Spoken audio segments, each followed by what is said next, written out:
Vamos voltar lá atrás. CPOR, Centro Preparatório do Oficial Reservista. Para que serve esse negócio? Dentro da estrutura militar, você tem lá, hoje nas empresas, você tem o squad.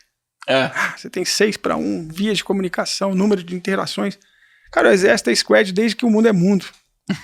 Você tem o pelotão, que são 20. São 20 camaradinhas ali, 20 soldados ou 20, enfim, um pelotão de 20, dividido em 3 pedaços, 3 squads. Uhum. Esses 3 pedaços operam determinadas operações, né? Operar, por exemplo... Cada um tem uma, né? Sim, se você for para um combate regular, a peça que opera a metralhadora é um squad. A peça que opera o morteiro é um squad. O sniper. São squads. Né? Então, são squads ali, né? Então o exército tem essa cultura do squad, né? Ali, o exército, ele existe para quê? Porque quando você tem uma estrutura de vários pelotões, depois você tem um capitão que comanda 3 pelotões, é uma estrutura que é meio piramidal. Então a base tem que ser maior. Se você forma todos os oficiais na academia e segue a doutrina militar e o caminho militar de crescimento, você vai ter uma base larga e um topo largo. Não cabe. Não tem como. Então você tem que ter uma perda de pessoas no meio do caminho por questões de espaço. Uhum. É aí que entra o oficial temporário no ponto de operação, ou seja, ele fica ali 7 anos, 6 anos, 7 anos, né, contratado, contrato renovado ano a ano, mas depois de 7 anos ele tem que ir embora. Por quê? Porque não cabe mais, ele teria que crescer a capitão, mas não cabe mais capitão. É um plano que já está previsto, que vai ser... Está previsto. Então o oficial temporário está ali para engrossar a base da pirâmide e fazer a operação funcionar, tá? Então é um cara ali doutrinado à técnica do combate, à técnica do treinamento, enfim, da formação do soldado. Tá? Mas, por outro lado, ele é um cara escolhido a dedo na sociedade. Olha bem, parece que não, cara, mas o exército é foda em recrutamento. Ele sabe recrutar direitinho. Sabe por quê? Hoje fala-se em essa coisa de vagas por cor, vagas por... Diversidade, né? Eu não vou nem entrar no mérito, que não faz parte daqui. Mas o exército faz isso, cara, desde sempre. Tem uma métrica de contratação. Olha, a gente tem que pegar um carinha branco, um preto, tem que pegar um mulato, tem que pegar um de classe A, um de classe C. Aquele ambiente ali é um ambiente onde ele está formando o camarada que é o formador de opinião na sociedade do que acontece lá dentro. Uhum. Dentro de uma doutrina maior de aproximar a Força Armada da sociedade. Porque, no final das contas, a Força Armada é composta pela sociedade. Total. Então, é uma doutrina fantástica, tá? De formação das pessoas e tudo. E ali, cara, a gente aprende de tudo. Ali a gente aprende de tudo. Então, falando ali do CPOR, a ideia de formar o cara para poder comandar, formar o cara para comandar. É a primeira escola... Ser um líder, né? Que eu conheço que forma líder. Que era o que a gente tava falando aqui, né? Puta, como é que você forma um líder, né? É treinável. É ali que eu aprendi que é treinável. Formar um líder é treinável. Eu aprendi a liderar a parte técnica ali. E trouxe isso pra vida. Uhum. Tá?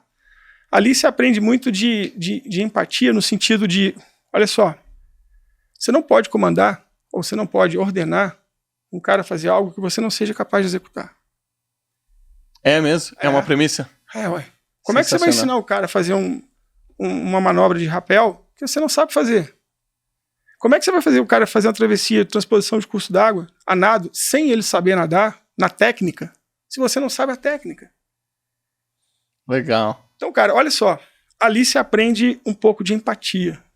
Um pouco de empatia. Você fala assim, cara, você aprende a se pôr no lugar do outro. Você aprende que... Outro ponto fundamental. Você aprende a ser humilde. Quando você chega lá, você chega de cabelinho, né? Tem que raspar. Chega de cabelinho, de calça jeans, a blusinha, não sei do que e tal. Você entra numa fila, você marcha na entrada, é uma marcha meio simbólica. Tudo desconjuntado. Quando você chega, né? Sua primeira entrada no quartel, você entra ali, pô, você já marcha quase que direto pro cabeleireiro, né? pro barbeiro. Chega lá, cara, você senta na cadeira, o cara bota um paninho assim, mais ou menos, ele vem com a máquina, você se arrisca a dizer, não, corta aqui. Todo mundo igual. Todo mundo igual. Ali você percebe, cara, eu sou igual. Farda. Todo mundo, a mesma farda, a mesma roupa, o mesmo horário, o mesmo tratamento. Eu acho que a coisa que eu acho que eu mais admiro nas Forças Armadas, em geral, é a disciplina. Porque foi isso que eu aprendi na minha vida de atleta. Você foi atleta de quê? Eu fui atleta de natação. Uhum. E eu aprendi que com disciplina você consegue o que você quiser. Porque pra gente conseguir coisas na vida, a gente precisa ser bom. No que você quiser fazer, você precisa ser bom. E a gente só vai conseguir ser bom se a gente repetir. E pra repetir não é motivação. Porque quantas vezes você acordou chorando no exército, tava com fome, que tava com sede, que tava cansado. E eu mesmo, pra treinar. Mas você vai, você continua, você persiste. Isso é disciplina, né? Sim. Toledo, aí tá outro ponto foda, que é disciplina, motivação e inspiração. Tá? Eu fui atleta também. Foi? Fui de ciclismo. Que legal. Competi todas as provas que você imaginar de ciclismo de estrada. Sim. Que demais. De contra-relógio. Disputei um campeonato mundial. Contra-relógio também? Sim. Caraca. Era meu forte. Que bacana. Eu era o cara do contra-relógio lá quando eu competia. Mas ali, cara, o que acontece? A gente tem esse negócio de inspiração versus motivação e disciplina. O exército te ensina disciplina. Disciplina é algo treinável, tem a ver com hábito. Tem a ver com hábito. Hábito é algo que você consegue se impor, tanto pro bem quanto pro mal. Depois de 20 dias, em tese, praticando a mesma coisa ali, o mesmo horário, o 21º é mais fácil do que foi o 14º e por aí vai. Cada dia, o hábito se torna mais fácil de ser cumprido. O ponto é manter o hábito. Né? Ali no exército é massa pelo seguinte, cara, 7 horas é 7 horas. Não é 7h1 nem 6h59. Não existe essa possibilidade de atraso, né? Não, por quê? Se você abre o precedente das 7 horas ser 6h59 e for uma ação coordenada, alguém vai sair antes da hora e vai morrer. Vai morrer, né? Ou alguém vai sair depois da hora e outra pessoa vai morrer. Vai faltar. Tem um extremo, né? Eu acho que a morte faz com que o exército tenha esse exagero, né? De precisão, uma ultra precisão em tudo, né? Mas pensa comigo. Você é empresário, né? Você tem funcionários. Qual funcionário seu você faz o seguinte pra ele, cara, vem comigo, vamos subir aquele morro e a gente pode morrer ou no caminho ou ao chegar lá ou estando lá. E o cara vai com você. Nenhum. No exército todos vão. Todos vão, é. Você conhece doutrina mais forte que essa? Realmente é um negócio muito forte, né? Não consigo entender. Daí quando eu saí de lá, que eu fui para uma indústria, que eu comecei a pensar, falei, cara, peraí. Lá é assim, por quê? Porque o meu Como sargento... consegue chegar a isso, a cabeça das pessoas se tornarem assim? Primeira coisa, cara. Você é levado a seu extremo. Tá? Você diz do limite do corpo, da mente. Psicológico, principalmente. Tá. A gente suporta muito mais pancada do que a gente imagina. Mas você fala assim, pô, Ricardo, mas você tem que levar seu funcionário ao extremo? Claro que não. Mas a métrica de ensinar a pessoa a evoluir, ela está no desconforto. Está na privação. Está no desafio. Lá, você tem alguns exercícios onde você vai ser privado do sono. Cara, uma coisa é você passar a noite acordado. Sono é brabo. Agora, no final de 5 dias, você não fica em pé. Você é privado do sono nesse nível. Você não consegue raciocinar. E ele te força a raciocinar. Para te dar 10 minutos de sono, você tem que responder algo certo. Você tem que fazer algo correto. Ali você aprende que você é capaz de ficar mais do que você imagina.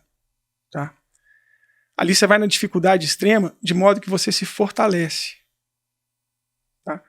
E você tem a certeza que o que está sendo imposto ali, quem está te impondo já fez. Então você tem uma coisa moral de falar assim, porra, eu não vou dar conta. Só eu que não vou dar conta. Tá o seu brother lá do lado em pé, cara, morto também, mas tá em pé. Ou o brother tá caindo, só velho, vem cá, vamos junto. Ali você cria uma força de irmandade e de coletividade. Que é um negócio que eu sinto falta nas empresas, né?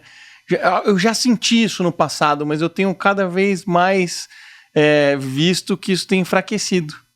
As pessoas hoje, da geração principalmente mais nova, não tem mais resiliência, sabe? Hoje, olha bem, eu com 20 anos de idade, já com alguns funcionários, fui evoluindo até quebrar. Eu não desisti.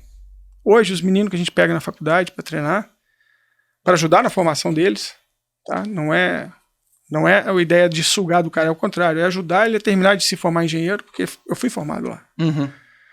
Esses meninos, cara, se você aperta eles, eles saem correndo. Você sentiu diferença? Porque você tá há 20 anos que você tá nessa jornada, né? 20 anos. Você sentiu diferença dos meninos de 20 anos, meninas em geral, de pessoas de 20 anos naquela época, de pessoas para 20 anos de agora? É absurdo.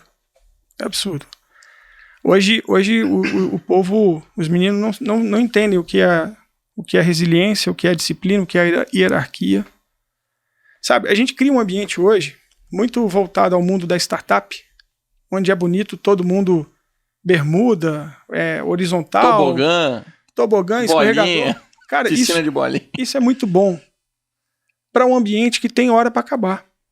Porque enquanto a startup é oba-oba, o que veio, o que der, deu. Mas na hora que alguém bota um dinheiro lá, ele quer resultado. Cara. É lógico. Aí cadê? Se você bota lá 1 milhão, 2 milhões, 3, o que for, em cima de um negócio, e chega lá, a galera tá brincando de ping-pong na hora do expediente, você fala assim, pô, peraí. Você pode brincar de ping-pong depois que entregar. Aí você volta pra empresa normal, cara. Pra vida normal, vida lógico. De verdade. Só que os meninos hoje crescem nesse ambiente de que pode tudo. Se tá ruim, arruma outro. Né? Muito volátil. Porra, pra cacete. Pra cacete. E isso é ruim porque, como um todo, a sociedade vai se enfraquecendo. Você cria profissionais medíocres. Tá? Você não tem a métrica de cobrar das pessoas porque elas não aceitam serem cobradas. Só que a cobrança é fundamental para o desenvolvimento, Marcelo. Pois é. Para mim sempre foi muito óbvio, porque eu acho que no Exército deve ser parecido, porque assim, não se cria um atleta sem um técnico. Não se cria um atleta sem um técnico. Na minha visão, não se cria um oficial do Exército sem um chefe ali, né? Sim. Sem um tenente, sem um coronel, não se cria, porque você precisa ter uma estrutura hierárquica para viabilizar aquilo. Do mesmo jeito, a minha vida é fazer paralelo entre o esporte e o mundo dos negócios. E eu vejo que o mundo dos negócios, imagino que no Exército é a mesma coisa, aliás, no esporte e no Exército deve estar 1000 vezes melhor estruturado do que nos negócios. 1000 vezes. Porque eu vejo coisas que ainda são feedback, gente. A coisa mais comum no Exército é feedback. É o tempo inteiro. É 24 horas por dia, da hora que você acorda, da hora que você vai dormir. O atleta também. Se o atleta não tem feedback, ele não melhora. Fala de feedback. Hoje as pessoas têm medo, dificuldade de dar, não tem essa desenvoltura. Isso é um dos primeiros sinais de que, cara, se você não tiver capacidade de escutar a verdade, de escutar os fatos, você não vai se desenvolver. A empresa, consequentemente, também não, né? Nisso o Exército é muito bom. E no esporte também, sabe? Assim, vamos lá. Tem uma métrica lá que é a seguinte: chega de manhã na segunda-feira, você se põe em forma. O que você põe em forma? Você entra numa formação de pelotão, onde você se apresenta para o trabalho e o comandante do pelotão, o tenente no caso, ou o sargento que estiver na função, vai verificar coisas básicas, do tipo, como é que tá a sua farda, como é que tá a barba, como é que tá o cabelo. E eles falam assim, pô, coisa babaca. O cara vai conferir minha farda, vai conferir, pô, foda-se minha farda. Não, cara. Ali a gente não tá olhando a farda. Ali eu tô olhando se a pessoa tá apta a cumprir o dia. Se ela tá em pé. Se ela não tá transpirando cachaça. Se ela foi capaz de arrumar-se para estar ali. Como que ela vai ser capaz de executar uma atividade que envolve risco às vezes, se ela não foi apta a se preparar para estar ali? Então a gente está olhando coisas que parecem simples, mas são muito maiores por detrás. E isso as empresas hoje tentam fazer sob o nome de DSS, discussão de saúde e segurança, reunião de 5 minutos, o caralho. Mas isso o Exército já faz desde sempre. E detalhes bobos, como verificar a condição da roupa, demonstra se o cara tem condição de trabalhar. Às vezes ali, você mata um problema que poderia ser a morte de alguém ou um acidente de trabalho. Ou a baixa performance, ou um problema com o cliente. Você fala, pô, esse cara não tem condição, cara. Vai pra casa. Só que no Exército, assim, você tem que estar em condição. Né? Exato. Quando você tá punido, né? Mas a vida é assim. A vida é assim. Se você tem um negócio e você não faz a entrega que o cliente te contratou, você é punido, pô. Você é punido duramente. E hoje em dia, assim, eu acho que tá chegando num limite que se você extrapola um pouquinho, a gente tem medo hoje como a gente vai falar, como a gente vai dar o feedback. Porque Porque se a pessoa se ofender, daqui a pouco vira questão que não tem nada a ver. Vira É polícia. racismo, vem polícia, é assédio. Então, eu às vezes fico preocupado se a gente tá... Obviamente que eu sou contra qualquer tipo de quebra de regra aqui, tá? Uhum. Quem Respeito. quebra... Respeito acima de tudo. Mas eu acho que a gente tem que tomar cuidado quando uma pessoa tá querendo o seu bem e você enxerga... Eu já passei por isso. Quando a pessoa enxerga maldade onde não tem maldade.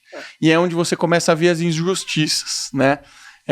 Isso me preocupa demais. Eu acho que tem uma relação muito grande com o que a gente está vendo nessa geração. Hoje eu estava conversando com o Thales aqui, que a gente tinha visto um caso de empreendedores que estavam reclamando de que elas não deram certo por conta de assédio, por conta delas serem mulheres e tal. Gente... Você pode até passar por isso, assim, não é todo um investidor que você vai conversar, ele vai dar tapinha nas suas costas. Se você chega na frente do investidor e você não souber responder as perguntas dele, você tá perdendo o tempo dele. E ele não vai te tratar, coitadinho, Rig, olha, você é tão bonzinho. Cara, você vai tomar porrada e não é porque você é A, B ou C, é porque é assim que se trata, né? Então eu vejo que as pessoas começam a criar enredos que não tem nada a ver com enredo. Toledo, sabe onde que eu enxergo isso? Eu concordo com você. As pessoas não querem assumir responsabilidade pelos atos delas mesmas. Eu acho. Tá?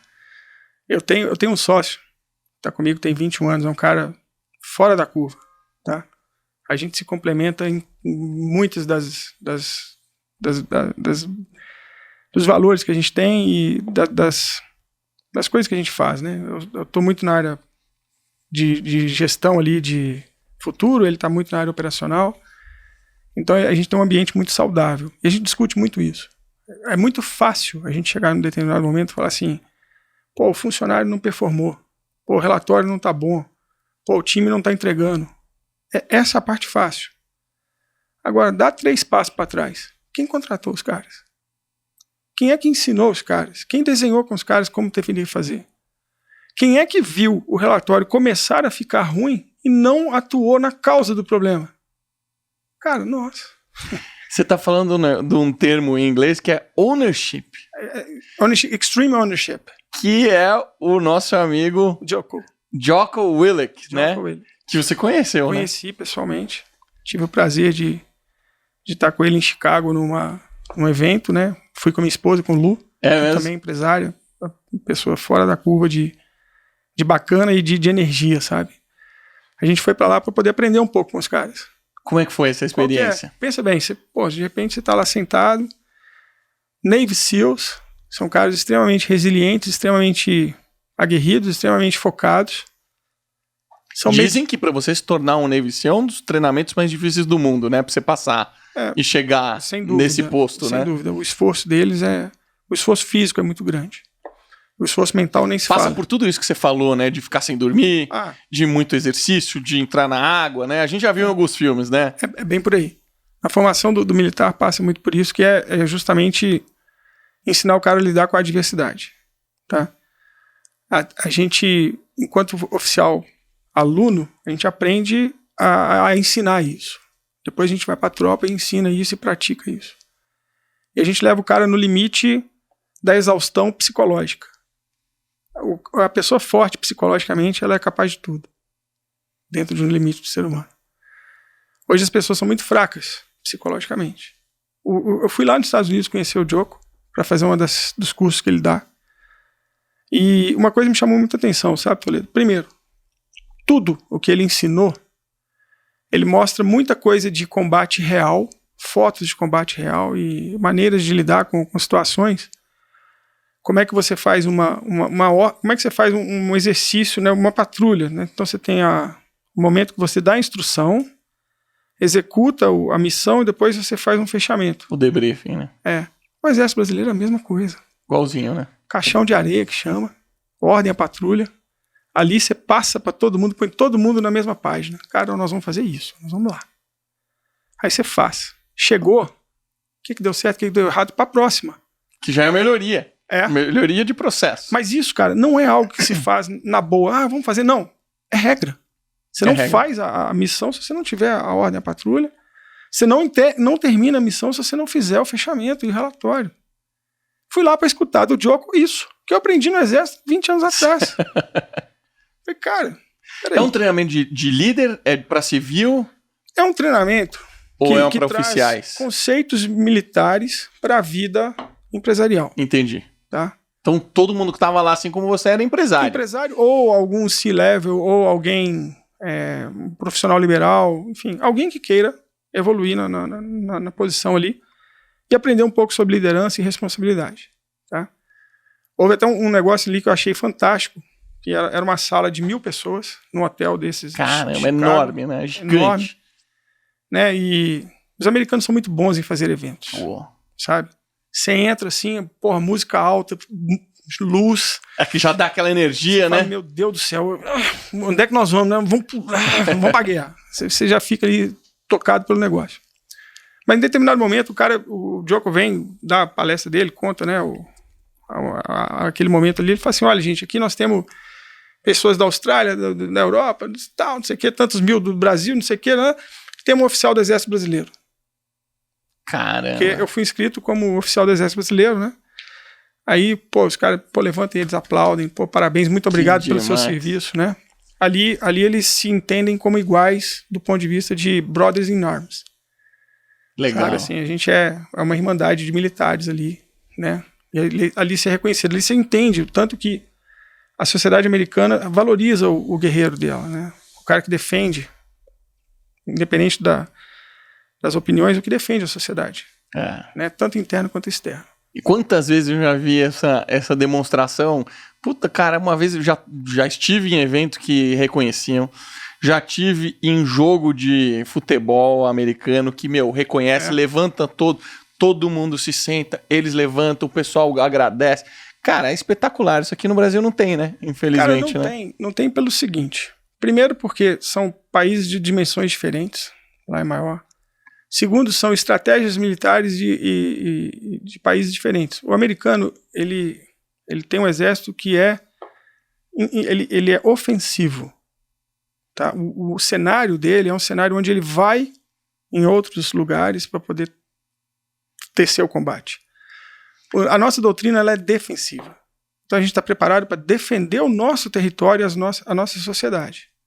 Então a gente não está preparado para poder invadir, por exemplo, Cuba. Invadir... É um trabalho mais reativo ou não necessariamente? Não é reativo porque o exército sabe uma coisa muito bem, que é inteligência e estratégia. A empresa precisa disso. Olha, uma empresa que tem sucesso, ela tem que estar de olho no que ela faz e no que os outros estão fazendo à volta dela. Ela tem que conhecer o mercado que ela está e os movimentos do mercado. Uhum. Assim é o exército. Ele sabe qual o contexto que ele está, o que está acontecendo nas políticas e nas sociedades à volta dele o tempo todo. Sabe quais são.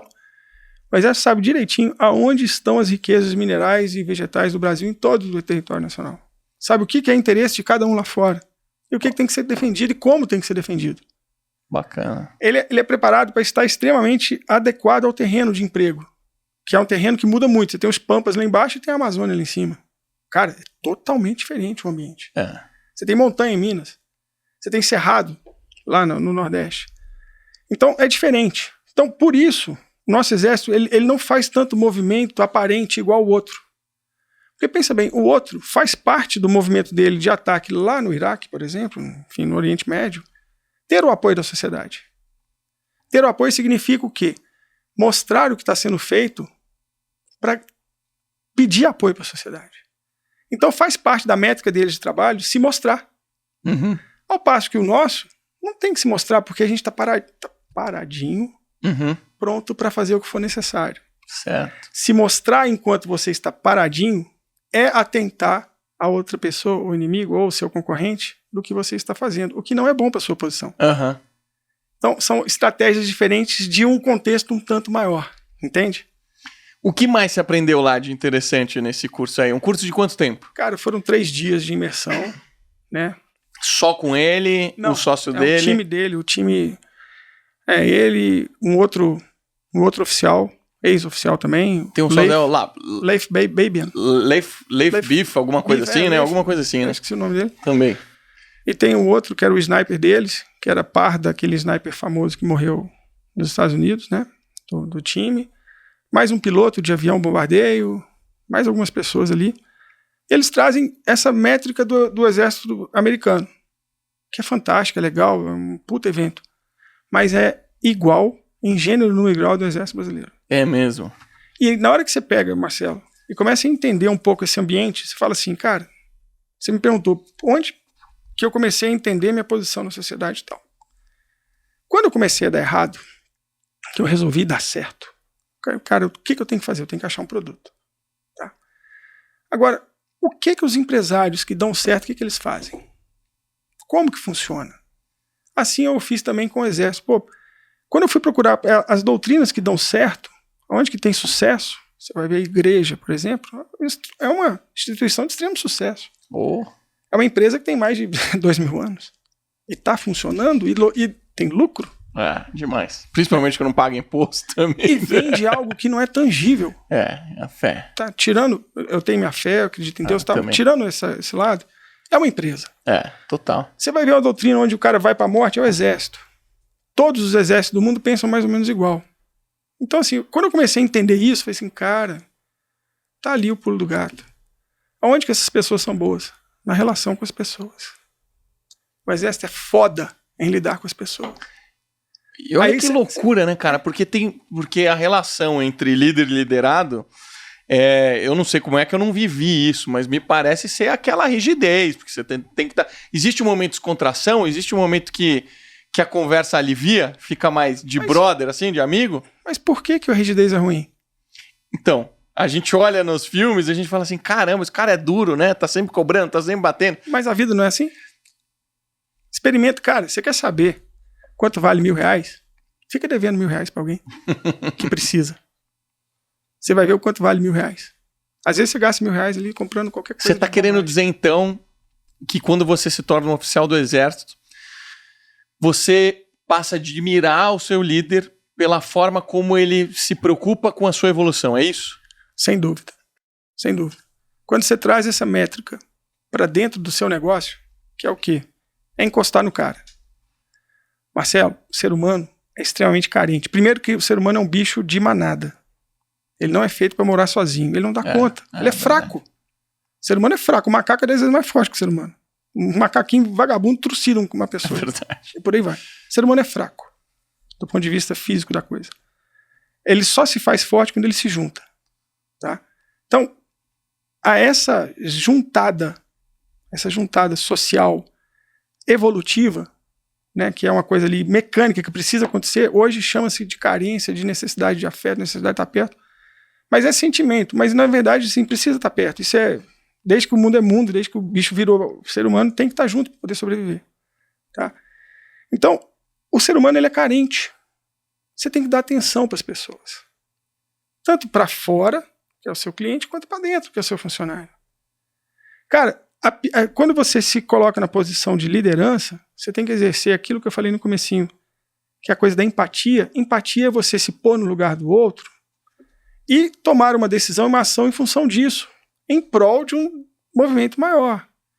Então, quando você dá uma colada no cara, velho, seu relatório tá ruim, você tá dando atenção para ele, e isso é bom.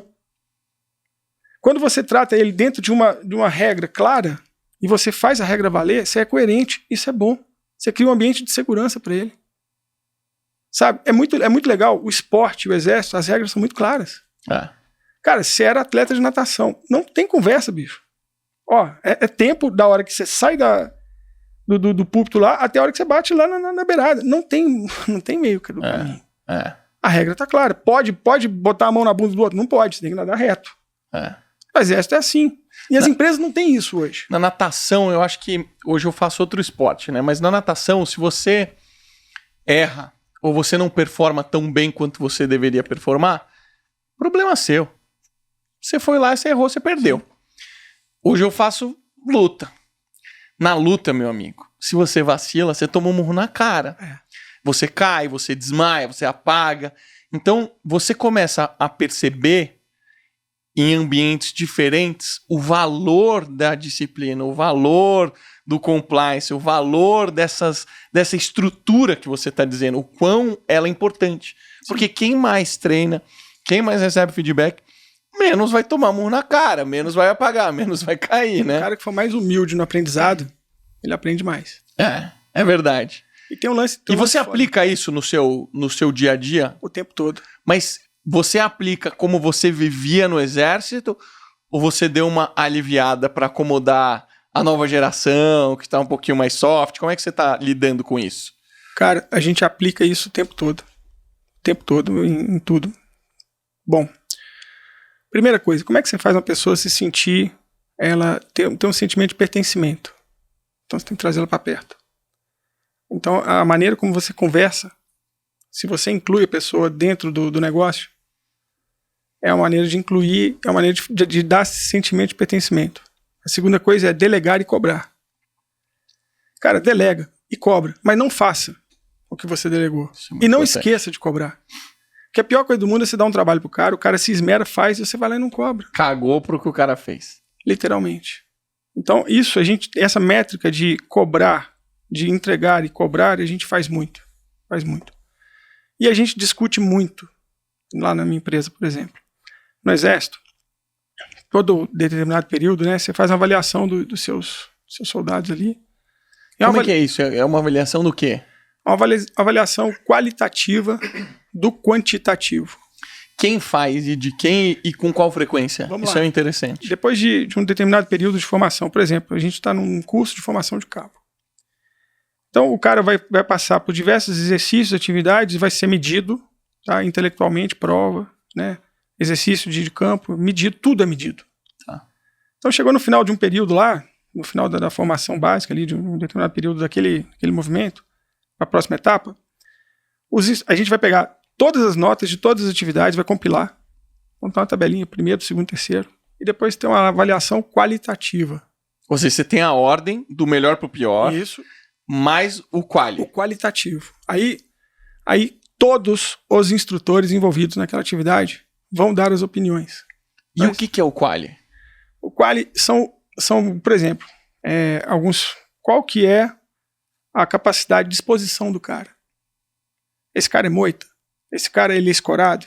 Esse cara tá se escondendo atrás dos outros? Esse cara tem responsa? Esse cara tem prontidão? Ele é correto? É qualitativo, não é? São coisas que não dá para medir tão facilmente. Não dá, mas aí, o que a gente faz? Para evitar aquele negócio do cara que é um contra o outro, o santo não bateu, você faz a média de vários instrutores. Ah, entendi. Para ficar justo para todo mundo. Então essa avaliação qualitativa você só consegue fazer, e ela só é real, se você estiver perto dos caras. Aí quando você tá perto dos caras, velho, o cara te sente do lado dele, aí ele vai com você pro inferno. Você fala, vamos? Os caras vão. É a hora que você pode faltar a linguicinha lá no Marmitex, que o cara tá vendo que você tá ali do lado dele. De verdade. Porque uma coisa, velho, é você estar do lado. Outra coisa é você estar genuinamente do lado. É sutil a diferença. Sim. E você não é capaz de treinar essa sutileza. Aí você volta lá atrás, na sua formação pessoal dentro de casa. Se você é um cara que se formou legal, você não fala mentira, você tem valores, você carrega isso ali, você não precisa se esforçar para fazer. Vem natural.